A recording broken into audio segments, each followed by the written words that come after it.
Good afternoon, everybody. I hope you had a good weekend and you are refreshed for this week and you have had a good day today. So, our story today is called The Town Mouse and the Country Mouse. And this is another book that I have dug out of the cupboard that I used to read when I was a little girl, and I used to love this story, especially the pictures. So I hope you enjoy it too. So I'm going to pop it down just now and see if I can record it so you can see the pictures nice and clearly. Okay, so The Town Mouse and the Country Mouse. And it's retold by Anne McKee and illustrated by Ken McKee. Down a country lane, deep in the roots of an old tree, lived Country Mouse. He was busy all day long finding food for the winter. Late one night, Country Mouse was very surprised to see his cousin Town Mouse coming down the lane to visit him. Oh, what a surprise. "Look out!" shouted Country Mouse as he saw an owl swooping down to grab Town Mouse. He gave him a big push into the ditch and the owl flew away. What a fright they both had. Nearly the owl's supper. "Welcome to my home," said Country Mouse. "You will love the country. It's so nice and quiet. I hope you can stay, for a long time." Country Mouse made a big supper, but Town Mouse did not like the plain food or the thick mugs and plates. And at bedtime, Town Mouse did not like his straw bed. It made him scratch and sneeze. "It's too dark and it's too quiet in the country," said Town Mouse. "I can't sleep." So Country Mouse gave him more candles and a hot drink. Every morning, before the sun was up, Country Mouse was busy finding food for the winter. "Come and help me, cousin," said Country Mouse. But Town Mouse did not like to help. He did not like to work, and he did not like to get his clothes and hands dirty. No. One day, when they were sitting in the cornfield, a hawk grabbed Town Mouse and flew away with him. "Oh no!" cried Country Mouse. "That is the end of poor Town Mouse." Or is it? Oh, no, but the smoke from Town Mouse's cigar made Hawk sniff and sneeze, and he dropped Town Mouse into a haystack. One morning they crossed the meadows to find mushrooms. "I don't like the country," sighed Town Mouse.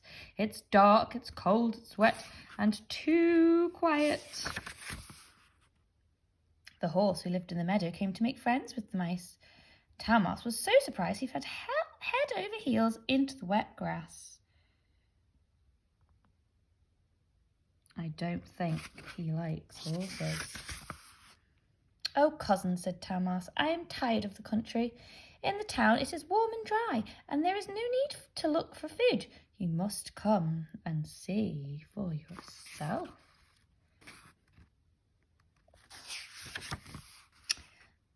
Late one night, Town Mouse saw the family at the end of the lane getting into the car to go to town. "Come on, Country Mouse," he yelled. "Let's go." They hid in the car and jumped out in the middle of town. Country Mouse had never heard such an awful noise or seen so many lights.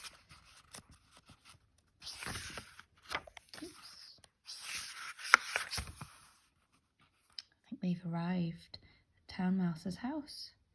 "This is where I live," said Town Mouse. Oh, how big the house was! How happy his family were to see Town Mouse with his country cousin.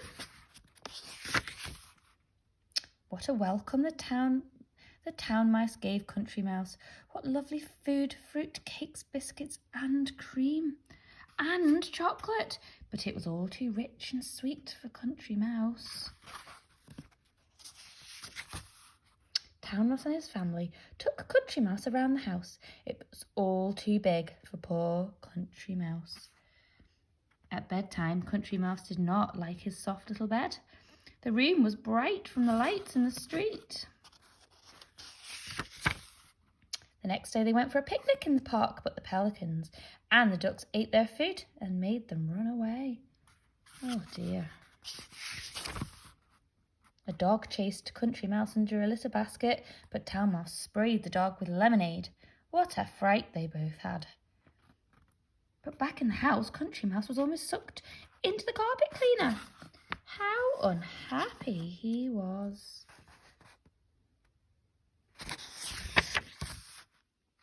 Next day, he was saved from a trap by Town Mouse and his family, but they were all seen by the cat.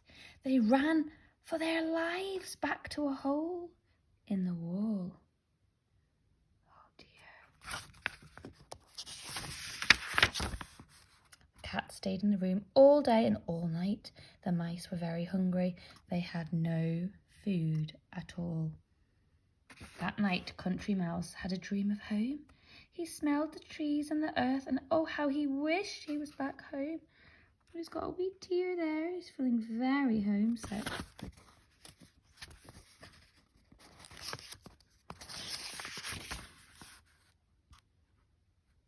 In the morning, the smell of trees was real. It was Christmas, and someone had put a tree in the room. Under the tree was a hamper. "It's going near your home," cried Town Mouse. A hamper is a basket that's usually full of different treats to eat. Country Mouse could go home. He jumped into the hamper just as it was being put into the van. Oh, and it looks like he's opened up some of the treats inside. Country Mouse tumbled out of the van into the lane where he lived, and he could hear the church bells. It was Christmas Eve. There we go. Just a wee bit tricky to turn the page. Here, there we go. Country Mouse ran to the church. He knew that all the other country mice would be there to sing Christmas carols. He's running in there.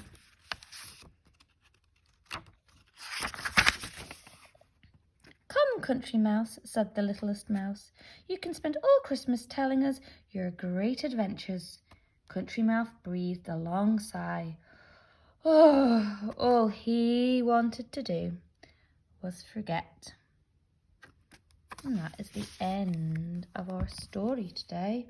So I think Country Mouse preferred living in the country, and I think Town Mouse preferred living in the town. So we live in a city, don't we, boys and girls? We live in the city of Edinburgh. So I guess we are like Town Mouse because we live in the big town, but it doesn't mean that we don't like to live in the countryside as well. So I wonder, have a think, when you get older, where would you like to live? Would you like to live in a big city, or do you think you'd like to live somewhere that was nice and quiet in the countryside? So enjoy your evening, and I will see you all tomorrow. Bye for now.